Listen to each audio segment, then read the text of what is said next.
Right. Okay, everyone.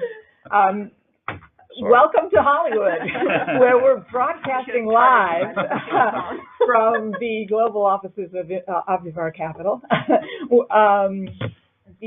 What we consider to be one of the single most important conversations that anybody should be having in any of our respective fields today, whether it is originating from the field of health with Dr. Neal Halfon, whether it is community investing with Don Hinkle-Brown of the Reinvestment Fund, or whether it is driving innovation in the philanthropy to support early childhood development with Steffanie Clothier, joining us virtually from Denver, a conversation about how to increase and strategically target resources to ensure that our nation does a better job of promoting healthy human development is really what this conversation is about.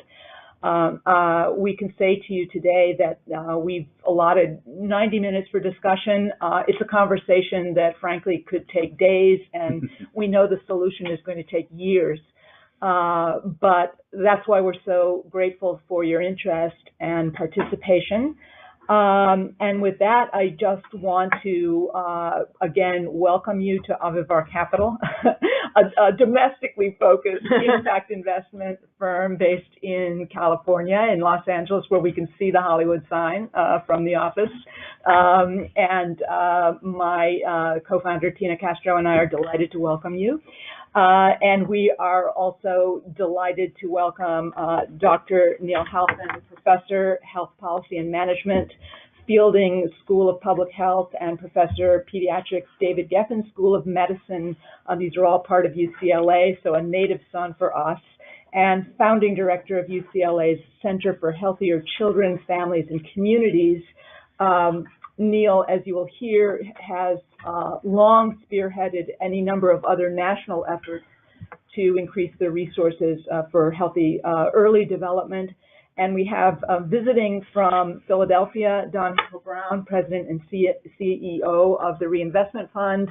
As many of you know, one of the most innovative and prolific community development financial institutions, CDFIs, in the nation, not only working in his hometown of Philadelphia, but with offices in Atlanta, initiatives in multiple other cities, and has been on the forefront of providing financing for innovative early childhood development organizations for decades. And then finally, Steffanie Clothier, Investment Director, Child Development, Gary Community Investments in Denver, who will share with us all of the important innovation and other initiatives that she is driving from that foundation based in Denver. So with that, Neal, we'd like to pass it to you. I think what we've said is we're hoping that you'll set out some of why increasing resources and being more strategic about how they are directed is so important, and maybe what some of the efforts are that you're involved with to promote holistic thinking about this. And after that, we'll hear a little bit from Don about some of the how of how an impact investing intermediary has been able to target not only capital, but data and other kinds of support to existing interventions, and also how such an intermediary can provide financing for the range of supports that any family needs for promoting early childhood development, what I think Neal will probably describe as the scaffolding.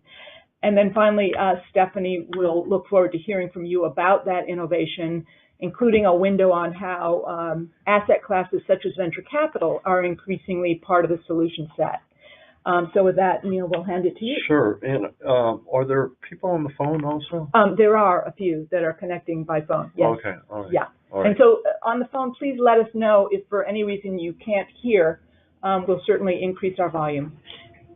Great. And thanks very much to both of you at Avivar Capital. And it's great to sort of be here with you, and that you're evolving important work.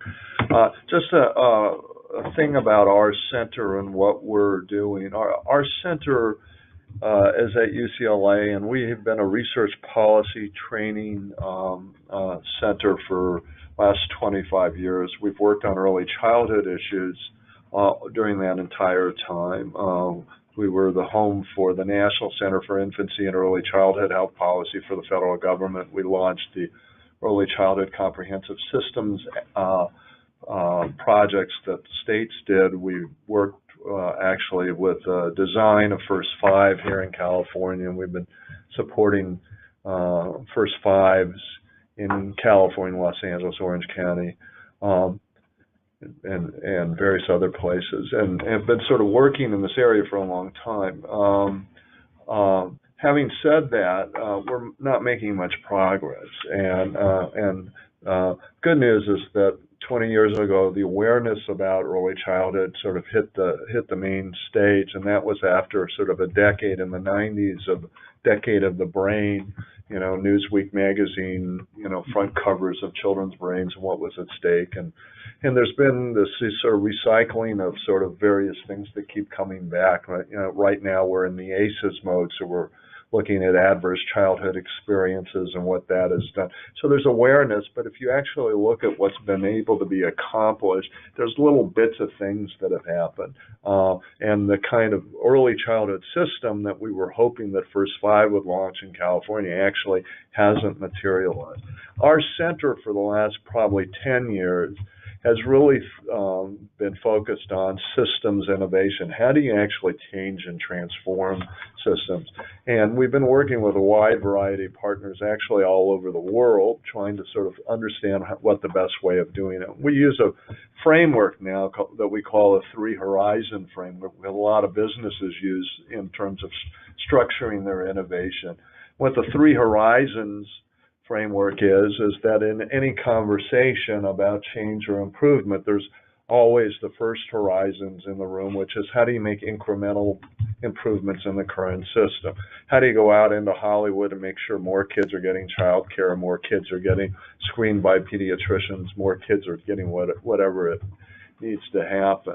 And those are all first horizon kinds of changes. And most of what NIH funds and most of what most foundations fund are first horizon incremental improvements where they're adding on to the current system. Problem is that the current system is profoundly broken, doesn't work, wasn't designed to do the work. So then it takes you to the second horizon. The second horizon is how do you purposely disrupt things so that you're actually moving to a different way of organizing things. And the third horizon is really a transformative kind of way of approaching things. How do you change the operating system? Not how do you add new apps, but how do you change the whole deal? And most big businesses that use a three-horizon framework are using it in a way in which they put 80% of their dollars into Horizon 1, 15% into Horizon 2, and 5% into Horizon 3, because they don't want to change their business model. They want to just reposition themselves in an innovative way. In early childhood and human development in the United States, we need to be leaning into the third horizon because the first horizon doesn't work anymore, and it wasn't designed for what we're doing. And we have these huge problems in the United States. We have, 45% of kids living in low-income families where we know they don't have the resources that are necessary. We have enormous inequality that's growing and sort of hits right in childhood. We have all these silo, single-issued programs that keep being pushed out by foundations and the government, and lots of little things all over, and they all sort of stake turf, and then they're sort of what they want to do is just persist, and continue. And we have really in the healthcare system, we have this dominant, we have a huge problem in the healthcare system. One, the policy is all driven by adult healthcare. Two, it's all about cost control. We don't have a health policy in the country anymore. We have a cost control policy. That's all it's about because we're consuming 20% of the GDP in the healthcare system. And all these early childhood human investment things, there's no money for them. They're all done out of there's little bits and pieces of extra dough that people are asked, or the sort of funny money that's on the side, sort of community benefit dollars that we'll throw in a little bit to do stuff, when in fact we need a significant investment. And the problem is that that 20% of the GDP is sitting in healthcare, and about half of that is wasted. It's either being spent on things that aren't necessary or being done because people are making just gazillions of dollars in the healthcare system, or they're being spent on things that if we had a better preventive system upstream, we wouldn't be paying for. We cut off more legs in the United States for diabetes than any other country at present, and we shouldn't be doing that. So, and that's a really important fiscal issue for society, because the big issue for healthcare and for children for the next 10 years or 20 years is how do we shift 20% of the GDP? How do we take 10% of that, half of it back, and redistribute it to other things that are actually more health promoting? Right now, the healthcare system is bad for children's health at present because it's not putting the money where they need it and where it should be happening. The second issue with the healthcare system, which is important from a finance standpoint, and just to put them out on the table, is the fact that children only get 10% of the entire nearly $4 trillion that are spent on healthcare. And since they get such a small percentage of that, and when you break it down even further, what you see is 95% of children get half of that and 5% get the other half. So kids with special health care needs that are at the children's hospital stuff consume half of the budget and the other 95%. So when you stand back and look and you see and you say, well, what are we doing for kids out of the healthcare system where we've sequestered 20% of the GDP, what you're seeing is that 95% of kids are getting 5% of that budget. And if you believe Jim Heckman or you believe any neuroscientist, believe anything about where our greatest value is in investing, it's investing early. And as the healthcare system moves from this volume-based payment to value-based payment, where we should be shifting money is towards kids. And we're in a really important time right now in the healthcare system. I'm pulling a prop out right now, which is my iPhone. And part of why we're in an important time is I just put my iPhone into jiggle mode, so you can move the icons around, right? The entire healthcare system is in jiggle mode right now, and the invisible hand of value is trying to move all this around. But if it's the invisible hand of value as an orthopedic surgeon, they're going to move things around so that it benefits the orthopedic surgeon. And because they'll say, well, what's valuable is, doing back operations and various things. But, what we need to be thinking about is how do we think about what our value equation really needs to be and where the money needs to move. And so that's really important as we start to think about finance. Just a couple other points about kids in general. We sit at the bottom of the OECD in terms of children's health outcomes. We're right at the bottom. And England used to be there with us, but when Tony Blair and Gordon Brown came in, they tried to end child poverty in a generation, and England went way up, and we're still down at the bottom. We have all these new morbidities, the obesity epidemic. We have this raging now mental health epidemic right now, where we have close to 25% of kids were reporting that they have significant mental health systems, and the number of kids with mental health problems has gone up, and the number of kids with disability is going up. So even though we made enormous progress in infectious diseases and all the traditional medical things, and we can fix all kinds of things through surgery and gene stuff, when we actually look at the health of kids, we have 40% of kids now in the United States have a chronic health condition and that are likely to be not as healthy as their parents and have lower life expectancy. And so we have this, where we should be and where we're at, we have this huge opportunity gap. And we spent 20 years trying to sort of fix it, but it's all little fix it and incremental strategy. We ain't been thinking about how do we get to that third horizon, how do we sort of move in that. And so we have lots of patchy incremental gains. And part of it is, just to step even further back, we could sort of say, well, it's about poverty and adversity, and we're not putting enough money into what needs to happen. That's all very true.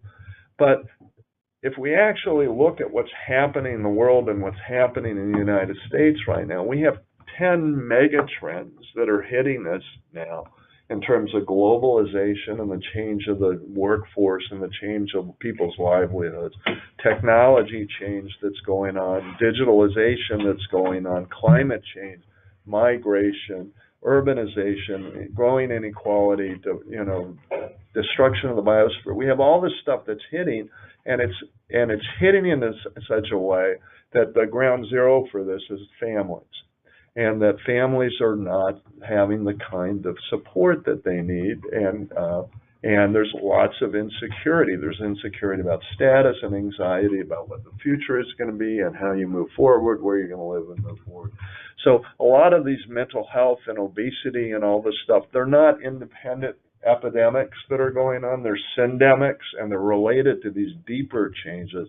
As Tom Friedman has talked about, it's an adaptation problem. Our world is spinning faster and faster and faster. We're accelerating because basically the capitalist class, I mean, not to put this in a, but has their foot on the accelerator right now. And one of the great changes, one of the other major trends is financialization of everything. So that as we sort of financialize everything, and so there's lots of money to be made worldwide, and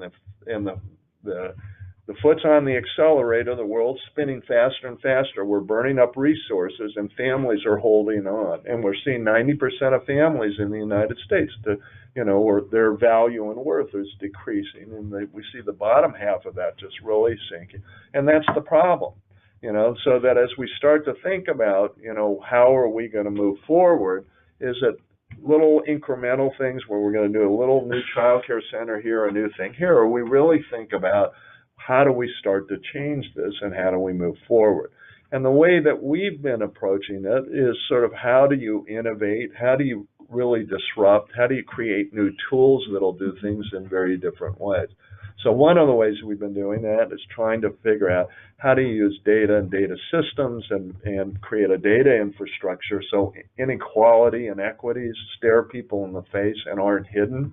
Because what's hidden right now is all the stuff that's happening to children families. Children families are invisible. Their pain is invisible. No one really knows about it and cares about it. So the data ends up being really important, and we've created a whole sort of measurement data system that we can now look and measure inequality. We are in the process now in Los Angeles County of measuring all the children and mapping what's going on. We've done that in Orange County. We're doing several other places. The other thing, the major thing that we're doing is we're launching an initiative called All Children Thrive. And what All Children Thrive is really a social movement, political movement, cultural movement to sort of say, how do we elevate the needs of children? And at a time in our world where kids are not doing well. But how do we do it in such a way that it reaffirms our basic values as in America, a value that all people are created equal, and that if we don't get equity from the start, there's almost no way of getting equity.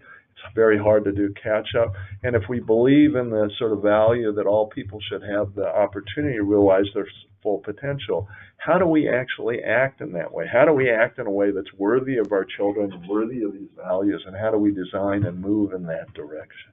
So what All Children Thrive is about is helping places around the country and around the world that sort of get that we have to go to the third horizon, that we have to make major transformation, and helping them learn from each other. It's really setting up a movement and a learning network and an innovation process so that can all be connected up and places can move forward. So we have a prototype of All Children Thrive in Cincinnati called ACT Cincinnati, All Children Thrive Cincinnati, that's getting rather dramatic and amazing results as they move forward. And they're using, it's not collective impact that's been sort of talked about and doesn't work in most places. What they're using is sort of state-of-the-art industrial improvement, networking design tools, and bringing that process and creating things like Impact U in Cincinnati, brings all the leadership together, teaches them how to change, and then helps them work on things, using network improvement processes. So they're able to do that. We now have Washington, D.C., Pittsburgh, Buffalo, New Orleans, San Diego, Long Beach, a bunch of places that want to do this deep transformative. They're the early adopters. We're trying to get that moving so others, but the sort of community development, finance and banking kinds of issues, and how we think about moving money in those communities so that all this health and social service change is actually, sort of supported by real change in the structure and infrastructure communities, like what the kind of stuff you guys have proposed to do in the San Joaquin Valley, and that really looks at sort of how do we rethink and refinance this. And so that's one part of All Children Thrive. That's the deep transformation, third horizon work. The second thing we're trying to do is create a movement around this, and we were launching something called All Children Thrive. Cities in California, ACT cities would be a process similar to what Kaiser Permanente has done with HEAL cities, Healthy Eating, Active Living cities, in which they supported cities to adopt a resolution that they would be a healthy eating, active living city, gave them several policies that they could adopt, and then begin to adopt those policies, and they get a designation. And cities like designations. They like things that show them that they're actually doing something and, some recognition. So we're going to create ACT cities, where cities sort of say, we want to promote our children's well-being, healthy development and well-being, and we will adopt 2 of 5 policies. That's the low bar. Right now we have 200 HEAL cities. We're shooting to have 200 ACT cities in 5 years in California. But what we're doing, and we have a team working on this, we want to go much further than that. And so what we're hoping to do is to create a STAR system, a designation, so that if you get a star, if you have data on all your children and can map it to a neighborhood level, similar to what you were doing in Philadelphia and what we're doing with outcomes and things. So if you can do that, you get a star. If you have a mayor's office of children's well-being, you get a star. If you have a blueprint for your city like Hartford does and Pasadena does, you get a star. And you have a children's budget for your city and a kind of financial plan, a redesign, you get a star. So we're thinking about what the stars are. If you have an ACEs mitigation plan citywide, you get a star. So we're looking at how do we work with all these siloed folks, bring them together and sort of say, let's have them all focus on cities, because people live in cities. They control the social determinants in a way, and move away from the state and county and federal policy, because we're not sort of moving fast enough. And as Tom Friedman again says, he's not my guru, but I like a lot of the stuff he says. If we want to make change, you need complex adaptive coalitions in communities, and cities have a way of doing that. That's why Bloomberg's putting his money on cities also. So what we're hoping to do is, by nudging these cities, getting cities and helping them learn from each other, we'll move them towards what Cincinnati and what DC. So we'll have hundreds of cities starting to move and getting stars and move in this direction. And this idea sort of caught on. I was recently in England meeting with Sir Michael Marmot, who's sort of the guy that sort of defined health inequities for the WHO. Lila and I met earlier this week with the Pan American Health Organization, and we've been talking about, could we have ACT cities in Bolivia and Chile and Mexico? And they said, well, what about in Chiapas? And we said, sure, Chiapas is fine. So we're looking at, because they have programs everywhere. And everybody's doing little bits of things, but we don't have a framework to move it all together. So we're hoping that we can do that and move forward. We're also trying to build a platform like Salesforce that would sort of connect all this stuff up so we could all learn from each other. And we're starting certain innovation labs. So we have a financial innovation lab that's starting around how do we move towards alternative payment models in the healthcare system. I shared with Lisa the sort of notion of moving towards alternative payment models, thinking about if we really wanted to change payment for kids from 0 to 5, what if we were to create a life course bundle that took all of primary health services, all of your preschool and family support and put it into a bundle and as a capitated bundle payment as a global budget and give it to the city of Pasadena and say, okay, you have all the money now, sort of move it forward. So we're looking at innovations there and data and various other things. So All Children Thrive right now is about making transformations, creating a movement, having a learning platform, and beginning to innovate in really strategic ways. Amazing.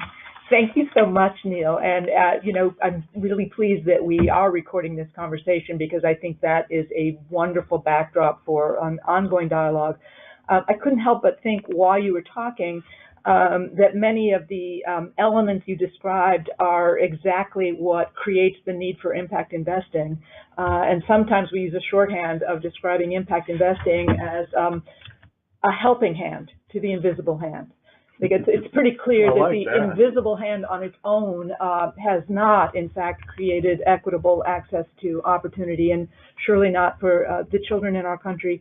Also, when we're dealing with problems that are complex, those do not lend themselves to commoditized financial solutions, thus the importance of a thought partner as well as capital provider like the Reinvestment Fund, which has in so many areas done heavy lifting, including in the area of early childhood development. And so with that, Don, if I could just pass it to you and hear some of your recent work in this area. And in fact, any of your reflections about the decades that brought you there. Oh, sure. Thanks. It's a pleasure to be here. Are you clicking? Yes. Okay, now I know who's clicking. Don Hinkle-Brown, thanks for having me.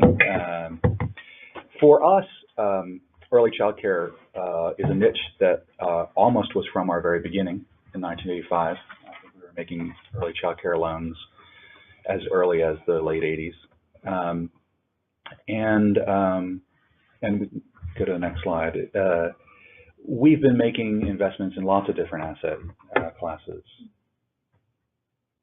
It's resisting, yeah. Over these maybe 33 years that we've been around, such that we've made $2 billion in investments that have had direct impact on low-income people or places where they live.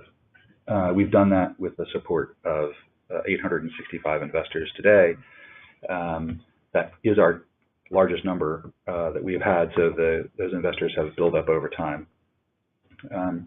It includes individual investors, foundations, faith-based institutions, financial institutions, and a lot of civic organizations as well, and the public sector. We've built an institution, a social enterprise lending organization is what we call ourselves now, that has become a platform and a balance sheet to connect savers that want impact from their savings to have positive social change nearby or nationwide. The next slide. We connect early child care to our mission. We actually have been doing it since our beginning, so it's a very easy thing to connect to our mission. And in this space, we have had 25 years of experience, more probably, and made $30 million worth of investments. Those aren't actually metrics that we're terribly proud of. That's not a lot of money over that many years. And our more recent experiences in these 5 cities you see, or 5 cities and counties that you see listed here. But our experience over those decades was that this was a sector that was very hard to connect investment capital to. It was a sector that was highly unpredictable about where and when and how you would find viable early child care businesses which could use other people's money and pay it back. And that's what the movement we're in is all about, right? Is about debt capital for social improvement. And the sector constantly disappointed. And in earlier years where we were less cognizant of the connection between policy and capital deployment, we have since become much more informed about how welfare reform, a set of state or local resource allocation decisions change the dynamics of our prospects in connecting to early child care borrowers. And that became a lot clearer for us in more recent years about that dynamic. This has not been a sector that needs our money first. when we see early child care centers, about 1 in 10 can handle debt of some sort around fueling their existing business or growing their business. The other 9 need other things long before they need our support. They need growth equity. They need capacity building, and they need technical services that they're unable to have on their staff. Just went to sleep. On the next slide, you'll see the places. Oh, you have a different PowerPoint than I do. No? You go back? Okay, well, it's a little different. That threw me off.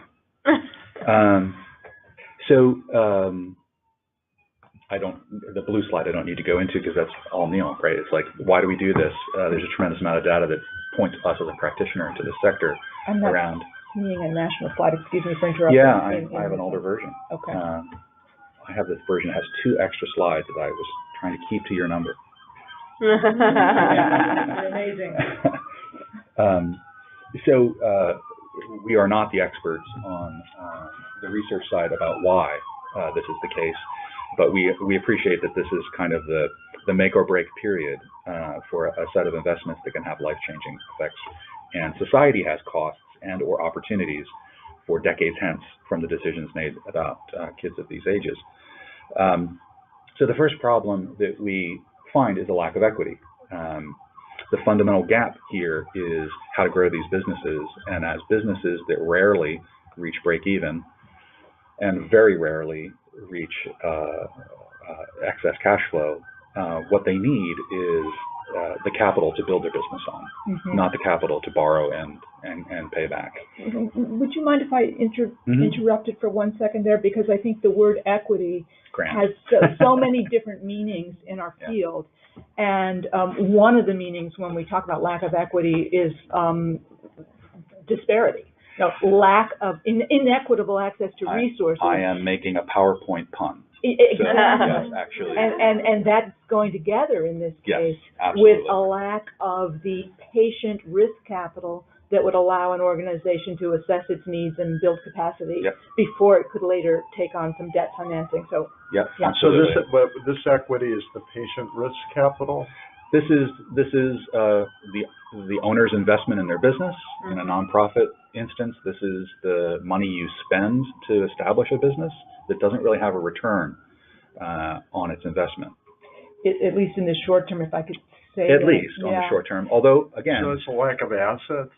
Well, and also if you think about it, Neal, if some affluent person in an affluent community wanted to open a child care center, they would probably have either their own savings they could put into it or what's often called family and friends capital that they could put into a startup business. But in low-income communities, no families, very few families, if any, have those resources. And so it becomes very hard for an operator in a low-income community to have any of that flexible capital to get started. Yes. And if the end result is a business that barely breaks even or might even lose money, that wasn't really an investment. That was a gift. Yep, exactly. So there's gift capital, there's philanthropy, or we call it transactional equity, right? The stuff that you don't pay back and is long-term. That's missing in the sector. That is the entire reason why we saw spotty and low-volume deal inquiries in the space. That's harder to fix, but we'll get to how we fix that. The second problem is a lack of information. In so many places, childcare entrepreneurs, funders of childcare centers, the public sector addressing the policies and the funding of childcare centers don't have clear data. In our very first project, we assembled data for Philadelphia, and I think we had to use 10 different databases of childcare providers because there was not a single one. I license this sector, so I have my data on those, but those who avoid my licensure, I don't have. We had to go all the way essentially to the yellow pages. Jeez. From the yellow pages to state license and city licensure to a rating system and everything in between. And meld all those together, cancel out the duplicates, and come up with the inventory of childcare in Philadelphia, which was the biggest expense of our work, was that particular piece on the research side. And then when one looks beyond that, not only is there not even like a population survey of providers, there was very little understood by any of the people that we touched around the dynamics of the marketplace. Who uses childcare near home? Who uses childcare on their commute? Who uses childcare near work? How do you make that decision, and how is that demand diffused across the city? How can you model that? Nobody had answers to any of that information, and we had to research that. And then quality, the map in most regions for the quality of the service provision is incomplete. Some places have no such map. Some places only map those who choose to participate. It's an opt-in system. And those that require participation in that system often aren't funded well enough to truly know recently what's the quality of a particular center. So in the next slide, we took 3 steps to fix this. First, in partnership with the William Penn Foundation in Philadelphia, we developed a comprehensive measure of the supply of childcare. And then we used 6 different data sources to create, from the rating agency, from a number of other places like just straight up census data, community pattern, commute patterns, scientific literature that was published nearby, licensing and unlicensed centers, and put it all together. We then we compared this information to the demographic and economic data information that we had, LMS specifically.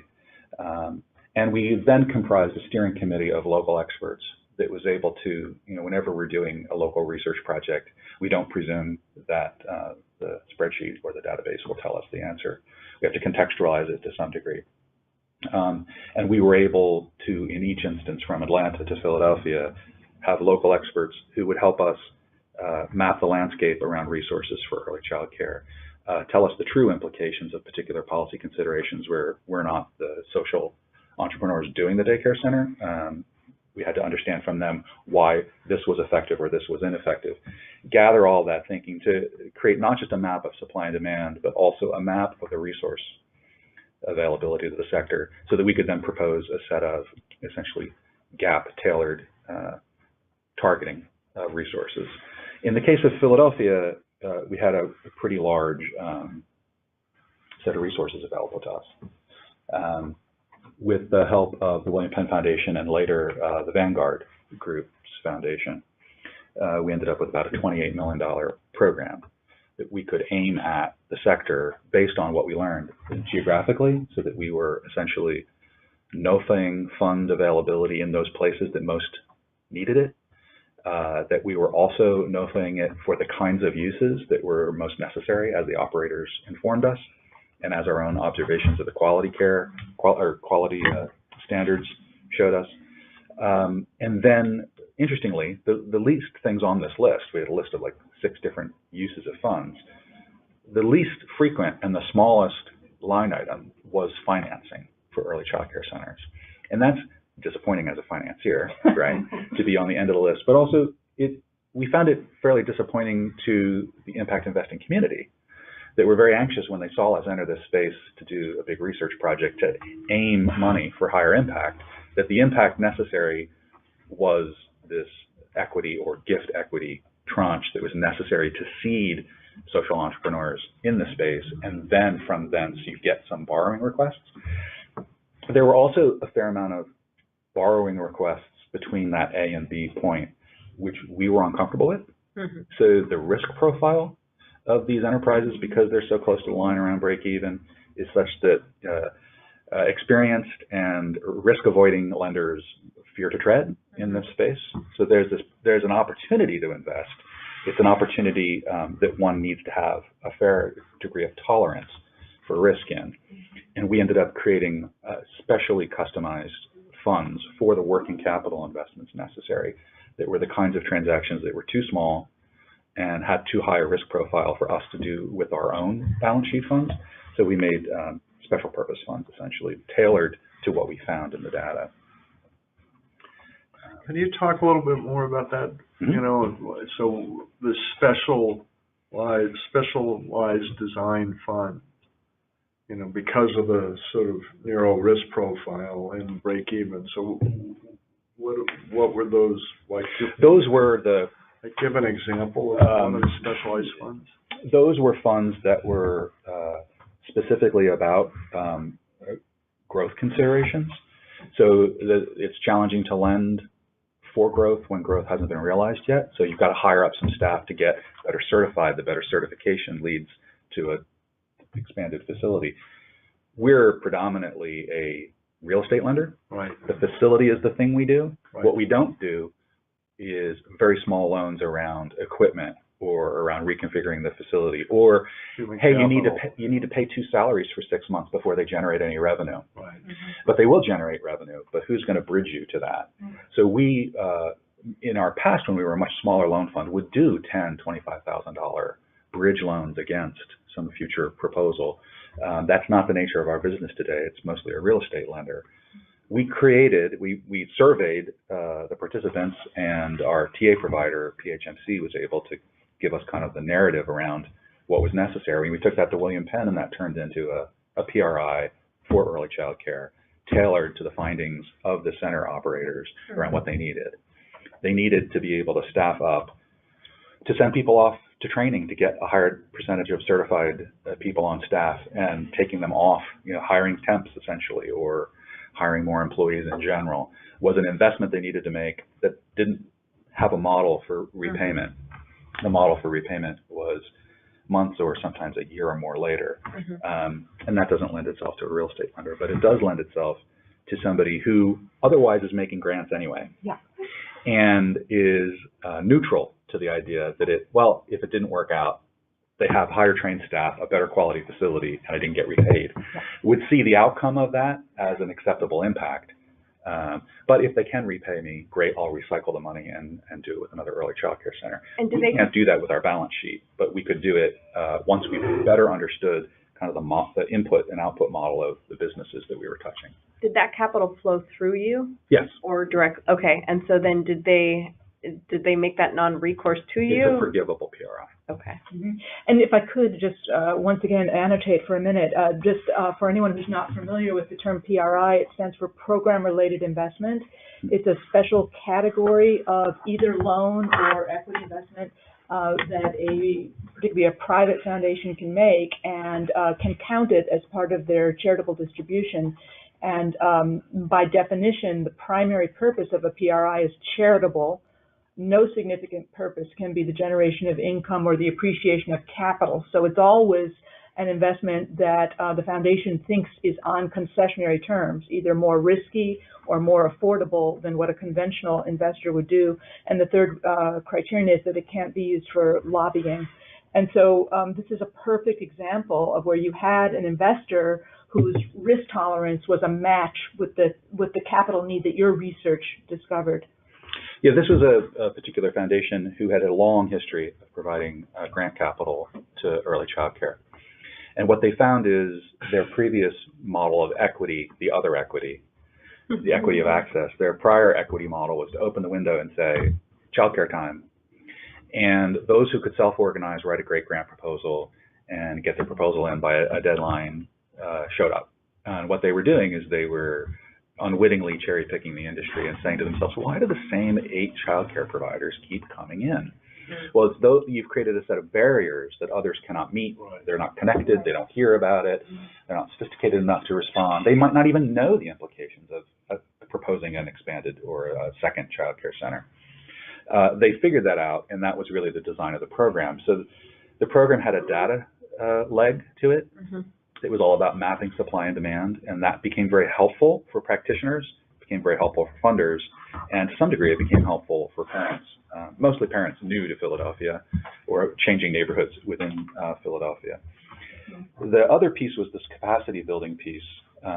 So we could then RFP for particular neighborhoods. We want to solicit applications for here, not there. And that enabled William Penn to target their money where there was a lack of supply of quality. We were able to offer a fairly robust set of technical services to the providers around increasing their certification, increasing their stars on their QRS, or increasing their staff. or the professionalism of their staff. And then the third piece, of course, was grants, these bridge loans or working capital loans, and then full-on loans when people were of a different kind of capacity, had reached a different scale and could actually have debt service. So that was the program writ large in Philadelphia. It's the Cadillac version of our program. We've since done this in Newark, in Washington, D.C. with the Bainham Foundation, in Atlanta with Chase and a few others. In each case, it's very different. You know, some of those places don't have a rating system, so it's about something else. It's about voluntary improvements. In some places, there's a brand new rating system, so this becomes the carrot to get people to play in a new public policy, where it's okay to be rated. You know, many fear what the rating might be. If there's a grant to help you improve your rating, it makes you more risk tolerant of going in and being rated, having a third-party exam. And especially if there was then a subsequent round, which was about facility money. So there was small-scale money for certification and quality improvements, and then there was larger-scale money available for more specific or bigger problems, like your facility is entirely wrong, there's no way to fix this, you need to be somewhere else. There was money to help people deal with that problem. Many childcare businesses are lifestyle businesses on some level, or they get created in a way much like a lifestyle business. Their location is not always logical, not market informed. There aren't market studies in this space that we've seen that are actionable. And to some degree, our map helps a little bit with that. It's an indicator of demand. It's not a market study. In Atlanta, virtually all the providers are certified, but very few are rated. So that became a contextualization for what we were trying to get done, is playing with the rating system. In DC, this was there was a real desire to affect infant and toddler care, but there wasn't enough data, and there wasn't enough, I want to say research, but there really wasn't enough intelligence about the business dynamics of that segment versus the whole segment, and how businesses were cross-subsidizing. So there was a fair bit of research around that, and DC was close enough to our Philly market, we could take our TA provider with us. In Passaic County, it was all about infant and toddler care. It was perceived as highly restricted, so we had to create some data for people around, was that true? Because it was merely a narrative. There was no data to back it up. And in Philadelphia, we were also in the context of a mayor that was beginning the process of universal pre-K thinking. William Penn wanted to force the hand of that by creating a program that would, the biggest critique of that was there isn't enough supply for you to move to universal pre-K. So our program ended up creating, to date, 1,600 early child care slots, and within pipeline now another 1,000. So we're adding a dollop of market capacity so that the mayor has more confidence that universal pre-K can get done with both private entrepreneurs and the school district and Head Start infrastructure. Don, is that 1,600 seats or 1,600 centers? Seats. And I'm just going to interject because we've just got so much material, and it's so wonderful that we probably need to move along, which I know Don is almost at the end, and I just want Steffanie to know we're almost ready for her and can't wait to hear from her. Wait, sorry to slow us down, but I do have one more question. So, because I am curious how 1,600 seats, like, can you put that in context in terms of what the need is? When I hear Neal talk about like disruptive systems change, and then we need like 10,000 seats in Philadelphia to begin to even believe that we can do universal pre-K. So it's on the board. It's not a rounding error. Yeah. It's insufficient. Yeah. But it is an appropriate contribution to the public sector. If the private sector says through philanthropy alone and a CDFI we can produce this, then can't your education department or other departments figure out the rest. And there are so many underutilized. I mean, separate from this, we were also contracted to assess empty school facilities and map out disposal, reuse, or primary use a map for that, which was part of another feedback loop into where we were going to put these kids. And then at the same time, part of this pre-K movement and part of this early child care thing in Philadelphia was also the context of a very large bond issue specifically for children's rec facilities. And then the issue was, if you want to multi-purpose the uses inside these largely empty, unused rec centers, is a big piece of that child care. or adjacent to these facilities, or on the surplus land of these facilities. Is that part of the strategy? So it was a wonderful moment in Philadelphia where we had this kind of multi-pronged effort around kids, and a foundation community ready to come to bear. Similarly, in DC, Bainham has aimed us specifically. We mapped the whole city, but aimed us at wards 7 and 8, very particularly around the capacity and the quality there. In Atlanta, we were welcomed by the practitioner community and the rating intermediary to help them essentially create a rationale for furthering and getting quicker uptake on people's participation in a third-party rating system. So that's what we got out of the program. Great. Don, thank you so much. Sure.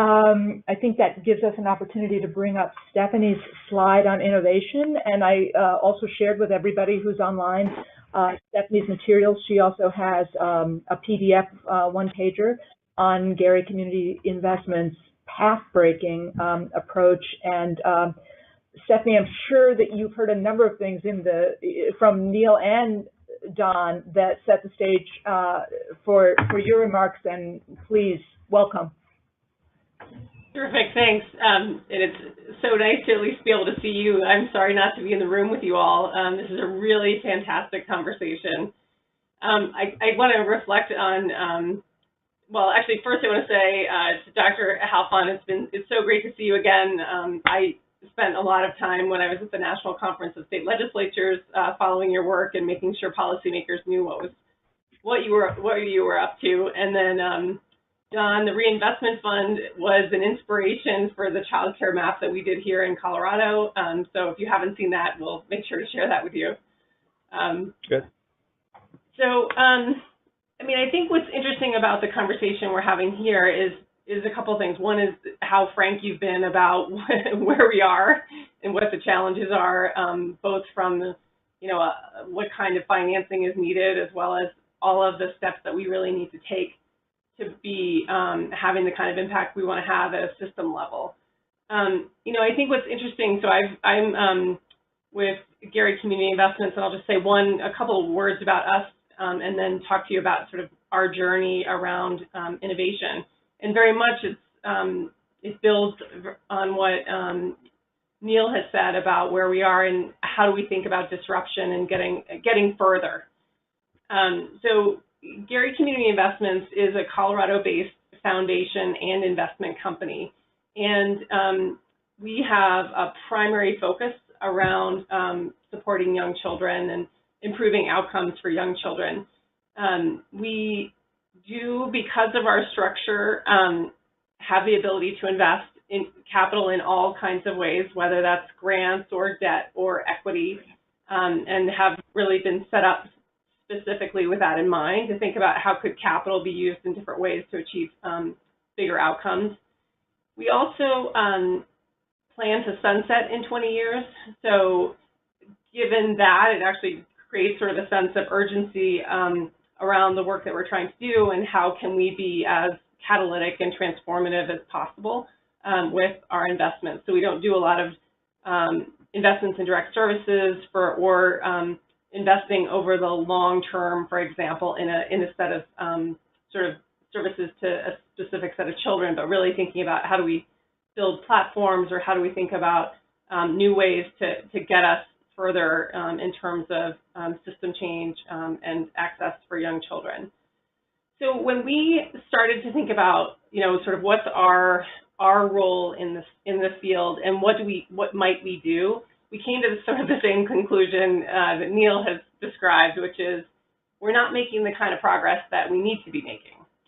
So our board said, what could we do that would be bolder than what we've been doing? So as a foundation here, located in Colorado, primarily focused in the Denver metro region, we could just continue to do grants and equity investments or debt here without looking outward. But we really felt like there's all kinds of problems that need solving, and we felt like we could think about how we might engage people in different ways, engage new people, and attract more capital to the space. I mean, from our perspective, I think what's exciting to see is that there really is new energy among impact investors and investors generally in early childhood. So it really, for us, we've said, well, let's start to harness that. Let's attract more people. But as Neal said, we have to make it possible for people to invest. And similarly for what John said, I mean, because it can't be so siloed, so complicated that people are like, well, forget about that. I'll just go to K-12, right? So anyway, so that led us to be thinking about, what are the kinds of innovation strategies that we could implement. So we ended up, I'll probably talk really about a few strategies, and you'll see them on the graphic here in terms of what we were trying to do. But generally, our strategies, if you look just at that chart, were about sourcing new ideas, we're about deploying capital, and then thinking about how we build the early supports for both nonprofit and for-profit ventures to have greater impact. And then our growth and scaling supports are probably not where we are yet, but we know that that's part of the sort of architecture of what we need to be doing. So I think this graph for us is really sort of our integrated set of strategies. So then let me back up and tell you what goes in there in terms of those kinds of elements. So the first one that we decided to do, and it's interesting, Neal, to hear your thought about an innovation lab. I mean, I think what's really interesting are how do we think about, all of the potential innovation strategies that are out there, whether it's an innovation lab or hackathons or prizes and challenges or other ways to think about deploying capital. We actually did find, as a resource for your team, there's an innovation guide that Rockefeller and someone else put out. It's literally called, if you Google innovationguide.org, you can find it. But it provided a number of good case studies around different kinds of innovation tools and when you might use them and when they might be effective. So we started to explore the idea of doing a prize or a challenge around early childhood. Partly because, as you know, we have all kinds of persistent things that we just can't seem to get past, whether that's ECE financing or ECE business models or thinking about how to better support families with young children, particularly parents. How do we think about leveraging people and places in different ways? So we decided that a prize might be the right kind of tool to get at sort of those kinds of problems. So we did a lot of research around, sort of what makes a good prize, who could help us deploy one, and we settled on a partner with OpenIDEO, partly because they are an open innovation firm and a design firm, and similar to, I think, some of the work that Neal's doing is really thinking about, what do we know about the end user and what they need, and then really fostering open innovation as a strategy to pull together talent together and then be able to take our ideas further. So we launched a prize in October. It was called the Early Childhood Innovation Prize. We intentionally designed it with a number of features because we knew this would be somewhat new to the early childhood field. The federal government's done a number of challenges before, but we kind of wanted to sort of open it up to the field. So we had, for example, mentorship, and we had an early application deadline, and the whole purpose behind that was to get people into the platform so people could realize that open innovation is about connecting other people around the world. And so it actually was quite an interesting experience to have innovators think of themselves not as someone who's just submitting an RFP to, the usual foundation kind of grant proposal, but how could they join a platform and then get something out of it, both from a mentorship perspective or other feedback from other innovators. So, the prize, we had about 220 people apply early and matched them with about 120 mentors from around the world to be able to help them advance their ideas prior to the final deadline. So the final deadline was in February, and people then could sort of have updated their application and then submitted their final piece. And we also asked them to reflect on what it was like to have a mentor if they had one, and whether their application changed throughout the process. And people really wrote about that, about people they connected with or ideas that they hadn't thought of, or someone who helped them advance the application that they finally submitted. We really wanted it to focus on engagement, so we also had in addition to the 120 mentors, we had about 124 evaluators.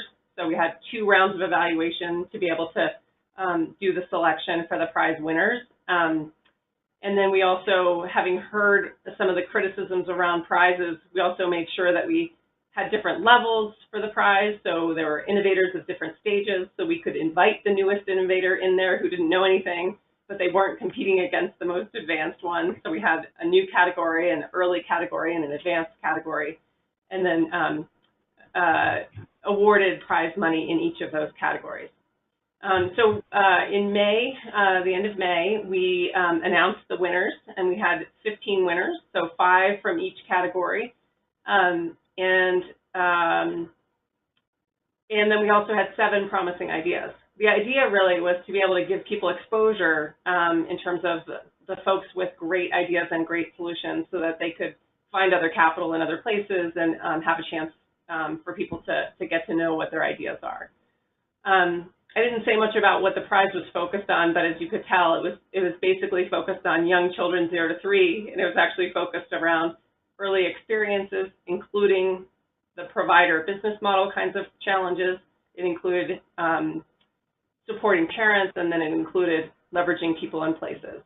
And we ended up with I can talk if people have questions about it, but a really interesting and robust set of innovators in the platform. We ended up with 570 applications from over 100 countries. So that was sort of the sourcing piece. So if you look at the innovation pipeline, that's it for us, was a big one. So if we were looking for really new ideas and really good ideas around 0 to 3, that was the innovation vehicle that we were using. We also really wanted to do a couple of other things. One was to think about how we deploy additional capital. And so we've also been working with a fund manager to place some funding around companies that are focused on 0 to 5. Again, we want to attract more capital, so we'll put some capital out there, and we also want to make sure that entrepreneurs know that there is some capital out there.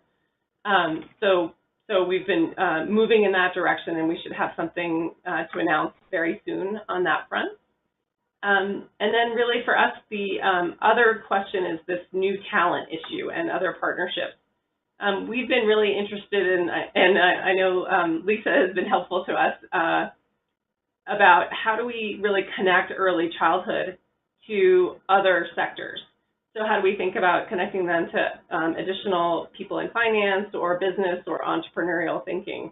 And I think, we just have such a rich opportunity to take the research that we have out there and the successful interventions and really combine those with people who have a vision for scaling or have different kinds of business model expertise to help some of these innovations really take root.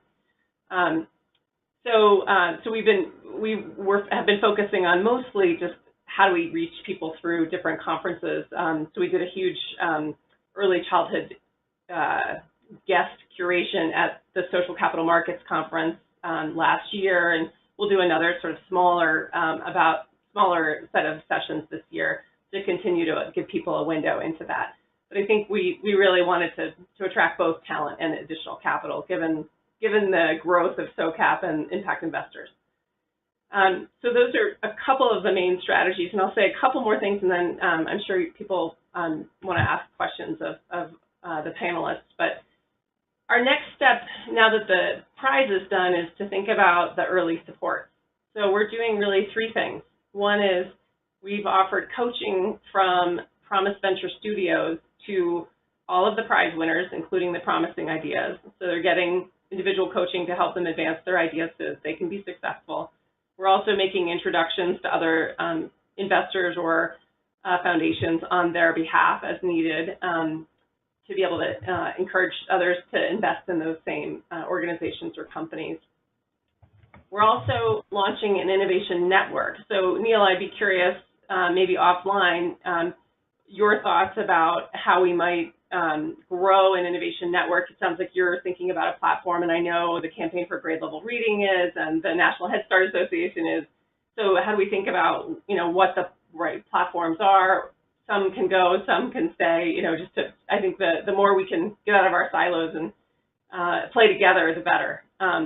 but we are working with OpenIDEO to try to test out the idea of an innovation platform that would be basically an online project and collaboration-based platform combined with some curation from OpenIDEO. So that's launching now. We're going to test it out and see what kind of success there is and what kind of interest and engagement there is, and see where that could go. And then the third thing we're focused on is developing the Colorado innovation ecosystem. So clearly for us, ultimately, we want ideas to come back to Colorado, and we want our children here to benefit and have, have the benefit of our investments.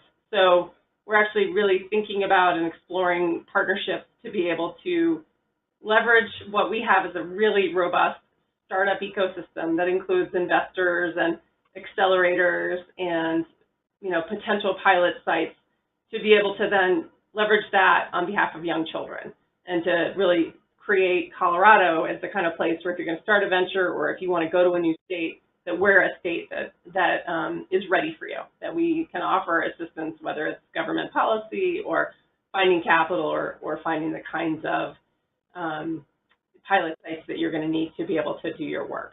So those are some of the major pieces of what we've been up to. And again, I think we're all in the same boat, which is how do we advance from where we are to really have the kind of success we'd like to really see in early childhood.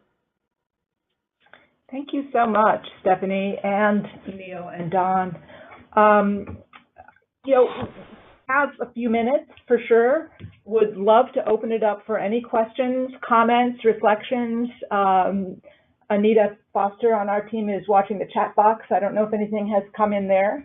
Nothing yet. Okay. I have a question. Carlos, please. Thank you, all three. My question is for Steffanie.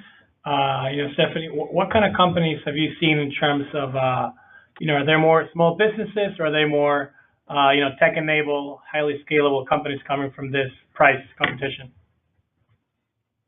Thanks for the question. Yes. So the for-profits that we awarded and through the prize tended to be technology or technology-enabled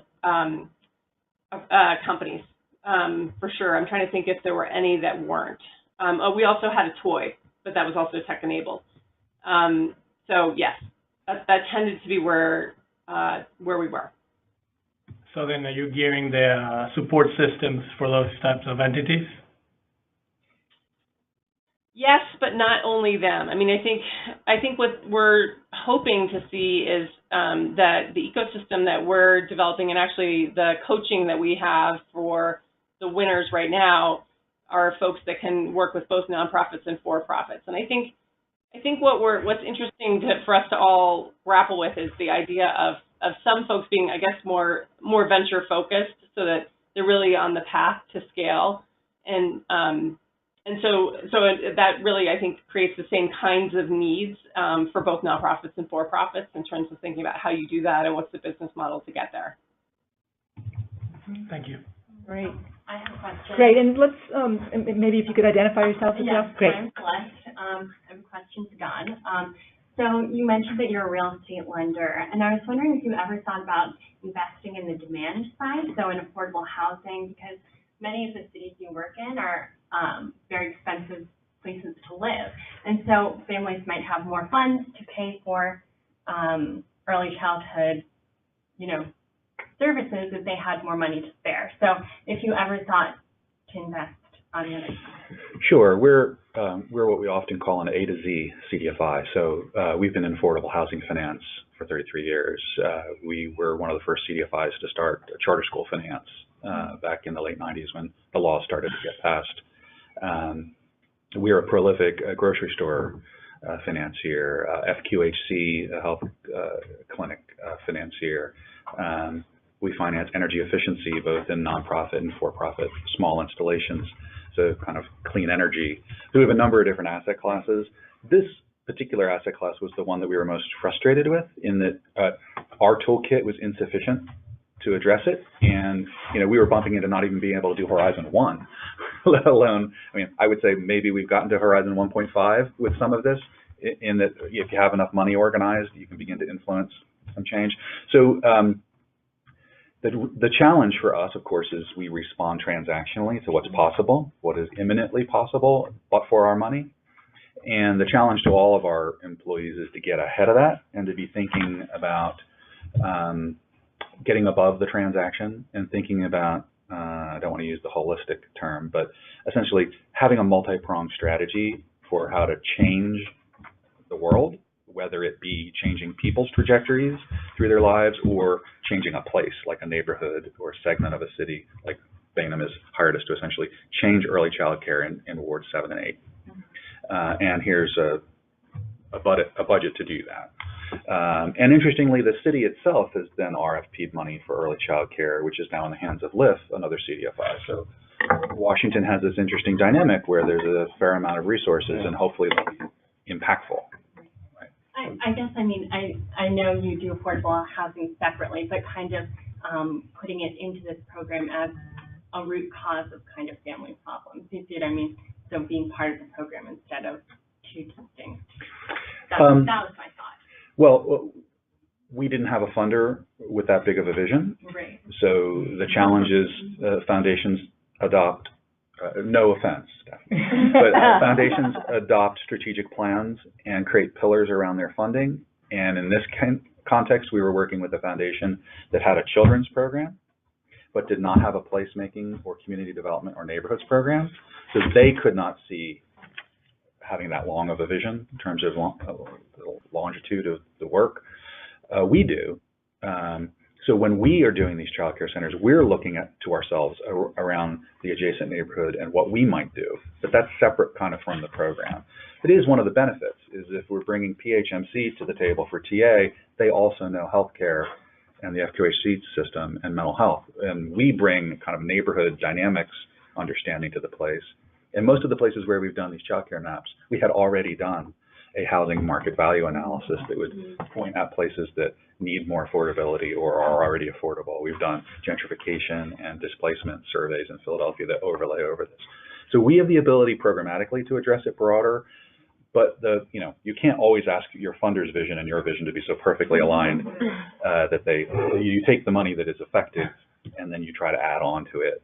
So here it was just about ECE, and then we bring more to it. It's also, there aren't that many funders with that long of an implementation vision. You can observe the connections between these sectors, but what you don't have is funders willing to act on that level when there's a 20-year time horizon of the effectiveness. Obviously, everybody expects that in health, but we haven't seen it yet, and it's kind of like the long pause where everyone's waiting for accountable care to have this like long time horizon, and it doesn't seem to be implementable yet. Yeah, part of that is that the accountable care finance strategies are all about short time horizons still. Costs now. And right, and where we're actually working, part of the finance innovation stuff we're doing is around, they've created these alternative payment models 1 through 4, from fee for service to capitated accountable care organization. We've been proposing what 5, 6, 7, and 8 would be, so that deals with the time horizon issues, the population issues, and geography issues, and there's one other barrier. But we're sort of looking at, how would you design a set of different kinds of financing strategies so that you move from accountable care organizations to accountable health development systems that have a longer time horizon and can sort of address those. And what do you need data-wise so that investors get a sense that, they're on the right path to, that you're making your outcome. So we've been sort of looking at that, and but let me just sort of cut some deals here, since we're in the sort of finance space here. What you laid out, holding onto my wallet. Yeah. What you laid out, I think, is really, really intriguing. And so what I know about what Avivar's doing and what you're doing makes me think that as I move in with All Children Thrive into different places, what would really be wonderful is that, is to be able to say, here's this kind of Philadelphia model where you sort of map your environment, you understand supply and demand, you sort of understand what the city can do, this is what private, and here's a kind of portfolio of financing that you need to develop for this. And this is a portfolio of financing for childcare, and this is a portfolio you need for the health piece. And that you're able, the way Avivar has been able to do, is to sort of look at the whole ecosystem and sort of say, this is what a financial strategy would be, so that you get buy-in from the city and from the community foundation that's there for a long time, that has their money, and the other funders, and you can sort of see how you would take them from 1.0 to 2.0 over a 10-year period. And so that you have the kind of fiscal strategies, and you have the instruments, and you have a kind of portfolio that allow you to do that. So I see that as very intriguing and interesting. Washington, D.C., we're working really actively because we've mapped all of Washington, D.C. using the EDI, the Early Development Inventory. So we can tell you neighborhood by neighborhood, block by block, the physical, emotional, cognitive, language development of kids. And we're working with the city of D.C. and Bainham and Marriott Foundation and others there around sort of moving this early child development, innovation, mental health thing towards all children thrive. And we've been meeting with the Urban Institute and people in the city about putting new financing stuff. And I think for us to start thinking about how we sort of join forces and bring you guys in to think about what the entire ecosystem would look like, I think doing something in DC is really smart to do, because it's, it's sort of smack dab in the center of the swamp right now, and the kids are trying to reach out of the swamp a little bit, so it would be very interesting, because the thing that makes it interesting to us is that DC is a city, but it's also a state, and so the Medicaid program is, perfect so overlap, you can do stuff.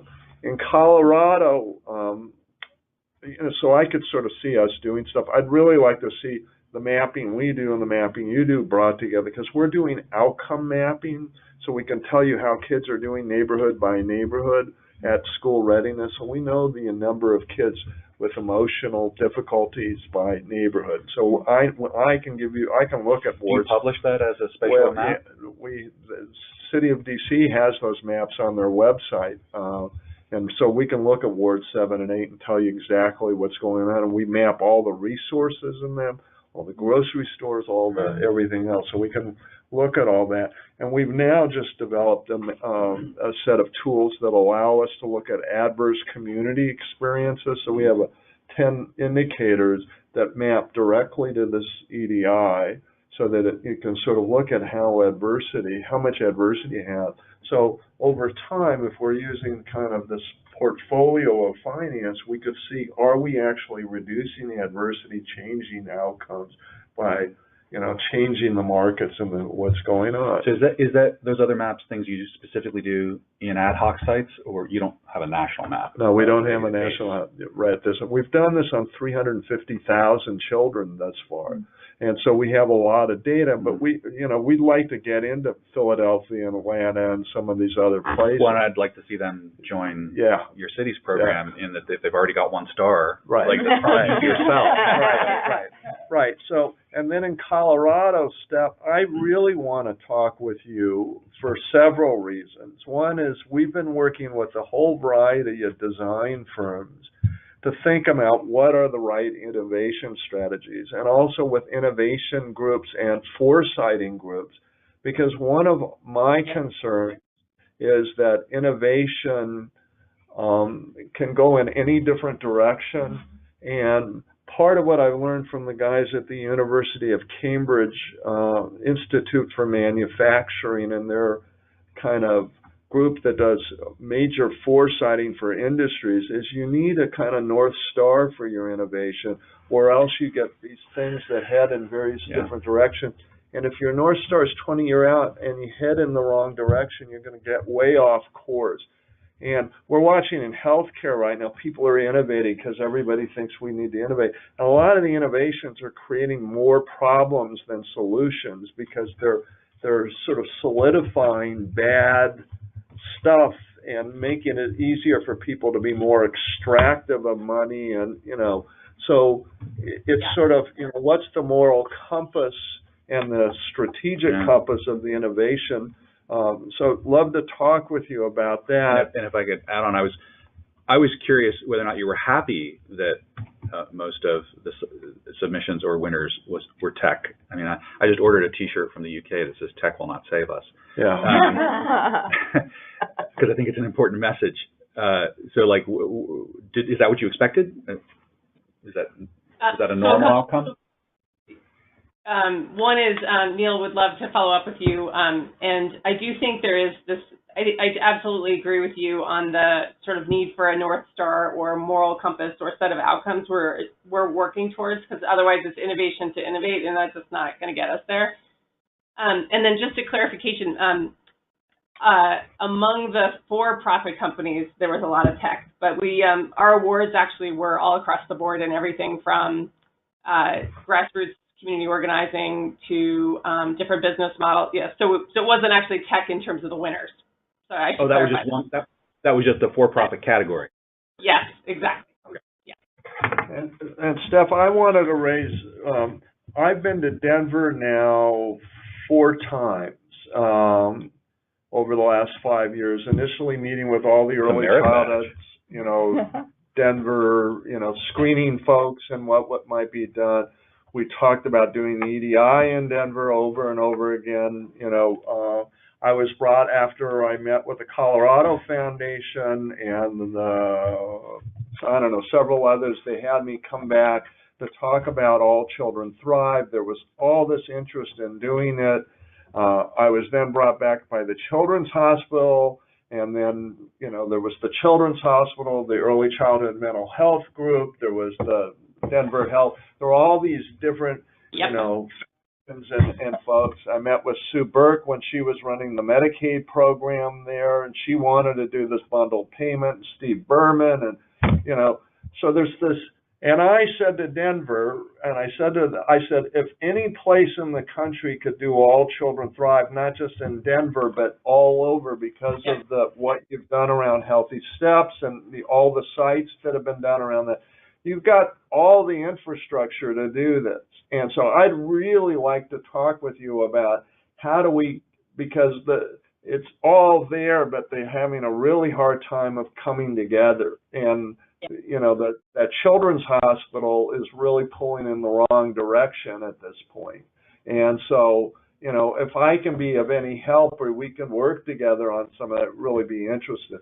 And I'm also really interested in the platform issue, because we've been working with folks in Cincinnati, and we're developing this relationship with Nesta in the UK, Jeff Mulligan's group, because Nesta is a little bit like your Gary Investments, but it's the National Endowment for Science, Technology, and the Arts, and they're really thinking about the future, and they're now opening Nestas all over. But they do investment and innovation and curation, and they're sort of an interesting hybrid, and they're sort of starting to help us think about and what a platform would actually look like and how do you design it. So those are all things I'd love to, talk about with you, either over the phone or in the Denver airport or something. Fantastic. Would love to. Yeah, wonderful. Anita, just one more call on whether we have anything from the chat line. Okay. And Don, did you want to lead it again? Yes, another Denver intersection. So this will prove whether or not the universe is bigger than I know or smaller than I know. Do you know Dr. Wadhwa? Who? Sandeep Wadhwa? I know Patik Wadhwa. No? What are the odds? The universe is bigger than I know. So he's on our board of directors. Sandeep. Oh, I know that name. He's in Denver. He now works for Solara Networks. Yeah. Again, doing Medicaid, Medicare payment designs, things like that. Okay. Yeah, wonderful. You should meet. Well, okay. I'll make sure you do. Let me wrap things up by saying I'm absolutely thrilled that deals are getting caught on Avivar webinars. I want that to be the standard against which all future webinars are measured. And that's, probably likely if we bring together speakers, again, who bring this much experience and insight and drive. I want to be sure that we add to the closing comments that while we heard about the challenges of using capital presently to drive change or scaling, I wouldn't say change, but scaling, where the early childhood education and development sector is today, I think we really learned an enormous amount about how you build capacity to absorb capital. And we know that there's a lot of capital waiting on the sidelines. So if we can just keep these dialogues going, expand the dialogues, and make sure that investors know of the range of investment opportunities that can have a bearing, whether it's in childcare facilities or whether it's in all the institutions that create the scaffolding for healthy human development, affordable housing, access to quality education over the life course, FQHCs, community health clinics, access to healthy food, access to small business development and job creation, all of that plays in.